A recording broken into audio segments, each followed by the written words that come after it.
Yesterday, I participated at the European Council meeting. It was a long and intense discussion among the European leaders, and after which they passed a very clear message that the European Union and the member states will do everything they can, everything necessary to overcome the coronavirus crisis. And we will do it together in solidarity and for the benefit and protection of our citizens. For that, we're taking measures. The measures needed first to limit the spread of the virus and to provide urgent assistance to those in need. In the case of the European external actions, this is devoted to our citizens stranded in third countries to return home. This is an absolute priority. We have more than 400,000 people that want to go back home. More than 150,000 has already done it, thanks to the air flights that we have been, all the member states providing them, and more than 2,000 by the European Union civil assistance used for the extreme cases where there is no commercial or chartered flights. We have a task force here in the European Union External Action Service, which is working around the clock to assist member states. We are reaching out to third countries, organizing repatriation flights, ensuring landing rights and access to airspace, transit access, and extension of visas when needed. There is a big problem today with the access to the airspace. Many countries are closing it, and we have to ask them to provide an extension of this closing in order to allow many more flights to take people back home. We need to limit the spread of the virus, to promote research so that we can quickly find a vaccine that will be for the benefit of the entire world. Here, cooperation is much more needed than competition. Also, we have to tackle socioeconomic consequences this crisis has created, and most urgently, to ensure the provision of medical equipment. The Commission, in cooperation with industry, will provide an overview of stocks, production and imports, and take actions to improve the situation.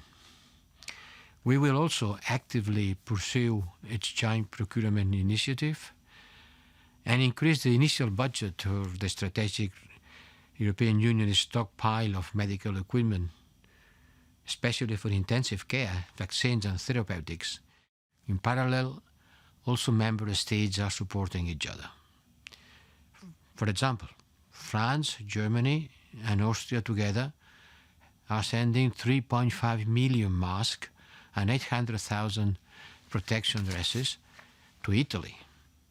And some member states are taking care of each other patients to ensure hospital capacity.